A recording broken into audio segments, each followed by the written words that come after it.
What's up, guys? I'm Skilla, and this is Nerd Stuff with Skilla, and today I want to talk about the 10th episode of The Gifted called Exploited.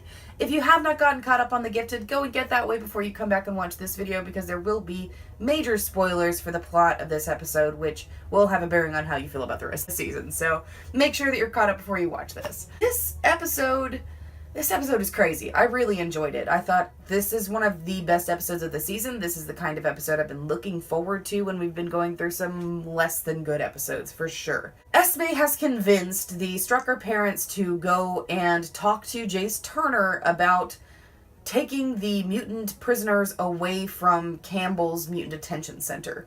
And he is having none of that. And he's there. They've held him up at gunpoint with his wife, which is crazy. No mutant powers, but we got a 6-shooter, so we're going to go and talk to these kids. Through several scenes, they finally convince him and his wife to help them. And it was really interesting to see that progression of how they felt about it and watch how his wife can be the voice of reason for him. I thought that was really cool.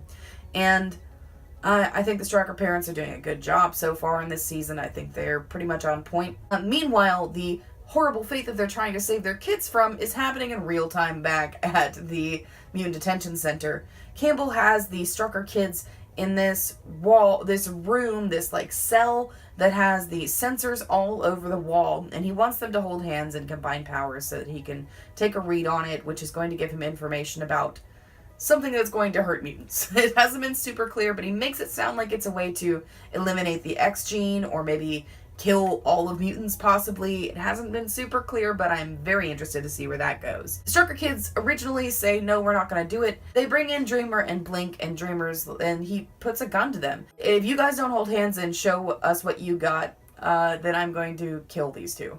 And the Stryker kids continue to say no. And so he kills Dreamer. And I was not expecting that. I did not know that this show was going to be that kind of show. So it really did shock me when I saw it. Especially since she seemed like a really likable character. Now, I do think that will probably open the door for Blink and Thunderbird to have a relationship in the future. Clearly not right now. Because Thunderbird is going to take that so hard. And I'm sure we'll see the repercussions of that in the next episode. Or maybe he won't even know for a while, but I think he'll find out in the next episode. And that's super sad, and I think it was a good move to keep us on the edge of our seat, for sure. That means that not everybody is safe in this show, and I just didn't know that that was going to happen. Now, I guess there is possibility that she could come back. That might happen, but I wouldn't be surprised if she doesn't, honestly. This scene really hurt Blink. Blink and Dreamer have not always been the best of friends, but you can tell that Blink is very affected by this. And part of it's just because she watched it happen in front of her, you know?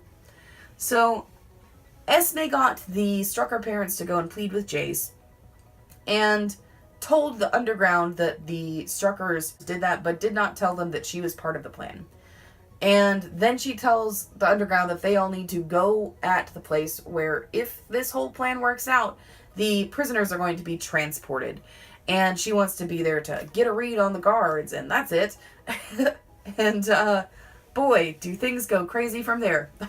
They get to the exit for the compound, and Jace is, like, talking to the guard, and the guard's, like, questioning whether he can actually take all of the mutants out of there.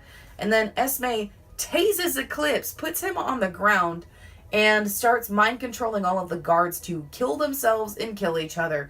And it is way brutal. Like, not a lot of the deaths happen directly in front of your face, but, like, you know that these guys are putting bullets in their own heads. And one guy jumps into a car with a grenade, and, like, it is crazy. Jace gets knocked out, but he's clearly having, like, some really bad trauma. And, oh man, I hope that the ground that we gained with him, with the Stryker parents, is not completely destroyed in this situation. Because there's no way that he doesn't think that they set this up, even though they didn't. They were just hoping that their kids would stop getting tortured. It was crazy. It was a really cool scene, and seeing Esme use her powers was awesome. And then she's joined by 2 of her sisters, and they all are doing the crazy mind control stuff, and all of the people on the bus come out. And then she's like, okay, girls and boys, let's go see what's next, or whatever she says. I think it is so, so cool that we have a mutant villain now. 3 mutant villains And they are so powerful and so smart in a really, really good way for this to go. I'm very pumped about this. I think that this was the exact right move.